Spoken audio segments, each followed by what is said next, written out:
भगवान श्री कृष्ण बोले, महाराज अब मैं सप्तमी कल्प का वर्णन करता हूं, आप इसे प्रीतिपूर्वक सुने।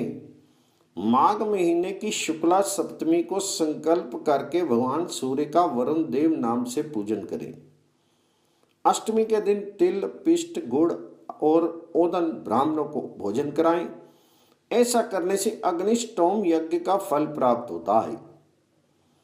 फागुन शुक्ला सप्तमी को भगवान सूर्य का पूजन करने से वाजपेयी यज्ञ का फल प्राप्त होता है।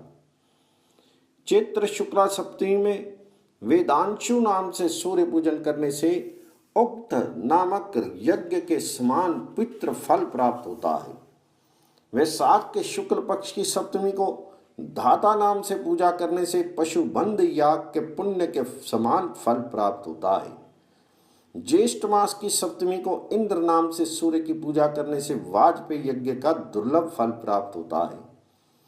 आषाढ़ मास की सप्तमी को दिवाकर की पूजा करने से बहुत स्वर्ण की दक्षिणा वाले यज्ञ का फल प्राप्त होता है। श्रावण की सप्तमी को लोलार्क की पूजने से सोत्रामणि याग का फल प्राप्त होता है। भाद्रपद मास में शुचि नाम से सूर्य का पूजन करें तो तुला पुरुष दान का फल प्राप्त होता है। अश्विनी शुक्ला सप्तमी को सविता की पूजा करने से सहस्त्र गौदान का फल मिलता है। कार्तिक मास के शुक्ल पक्ष की सप्तमी में सप्तवाहन दिनेश की पूजा करने से पुंडरीक याग का फल प्राप्त होता है। मार्गशीर्ष मास के शुक्ल पक्ष की सप्तमी में भानु की पूजा करने से 10 राजसु यज्ञों का फल प्राप्त होता है। पौष मास में शुक्ल पक्ष की सप्तमी को भास्कर की पूजा करने से अनेक यज्ञों का फल मिलता है। इसी प्रकार प्रत्येक मास के कृष्ण पक्ष की सप्तमी को भी उन नामों से पूजा करनी चाहिए। महाराज इस प्रकार 1 वर्ष तक व्रत और पूजन कर उद्यापन करें। पवित्र भूमि पर 1 हाथ, 2 हाथ अथवा 4 हाथ रक्त चंदन का मंडल बनाकर उसमें सिंदूर और गेरू का सूर्य मंडल बनावें। कमल आदि रक्त पुष्पों, शल की वृक्ष के गोंद आदि से निर्मित धूप तथा अनेक प्रकार के नैवेद्यों से भगवान सूर्य का पूजन करें। अन्न तथा स्वर्ण से भरे कलशों को उनके सामने स्थापित करें।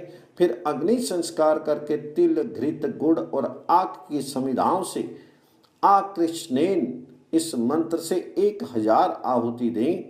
अनंतर 12 ब्राह्मणों को रक्त वस्त्र, 1 संवत्सा गौ, छत्री, जूता, दक्षिणा और भोजन देकर क्षमा प्रार्थना करें।